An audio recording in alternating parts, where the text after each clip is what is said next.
Ahoj, já tě zase moc zdravím, pěkně z pohodlí domova. Je 1. říjen, venku máme zatím krásně, ukázalo se pěkné podzimní počasí, ale co jsem chtěla říct, vždycky 1. září jsou super ceny a já jsem se podívala na website, co mají v akcích a úžasné ceny, akce pokračují. Takže holky, kdybyste chtěli a nestihli jste třeba si objednat, pokud, jak jsem to tady už sdílela, máte nespící dítě, tak určitě neváhejte, objednejte si rolónek a je tam Happy Kids se to jmenuje.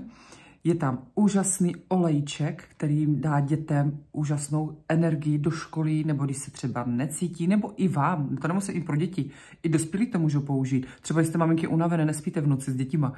Rolónek zadarmo dostanete, úžasný, jak už jsem řekla, můžete dát na čelo namazat, na spánky, nebo na chodidla, na nožičky můžete namazat a garantuju 100% úžasný rezult. Takže já jsem vám to chtěla jenom připomenout. Holky, opravdu neváhejte, maminky. Pokud opravdu máte nespící dítě, tak bych určitě neváhala. Ty peníze za to fakt bych opětovala, protože stejně ty peníze utratíte někde jinde.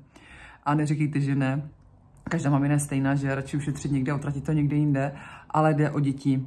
A pokud si chcete hezky vyspat a chcete dopřát i dítěti, aby bylo krásně vyspané a šťastné druhý den, tak určitě bych do toho šla. Není to ani zas tak... Jak pro koho? Není to zase tak moc drahé, nevím, jak to je pro koho, ale určitě se to vyplatí přes registračku. Jak jsem říkala, vždycky tam dám website link, dám tam to moje číslo, protože vás to přes registračku vezme zadarmo a hned máte skoro 24% máte 24% slevu hned. Takže na tom ušetříte. Plus samozřejmě poštovné.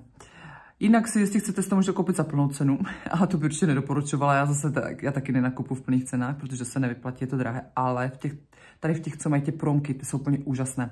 Takže holky, neváhejte, pokud chcete, klidně mi napište, já vám pomůžu, nebo i tatínkové, jo, nemůžu ignorovat tatínky, třeba i tatínci. Klidně mi napište mi SMS-ku, já vás klidně provedu tou registračkou, jak to objednat. Už jsem to dělala párkrát a vůbec mi to nevadí pomoct. Takže tohleto pro dnešek bych si chtěla, přeju vám krásný 1. říjen, ještě bych to popletla, krásný říjen. Doufám, že mám taky sluníčko tam, kde jste.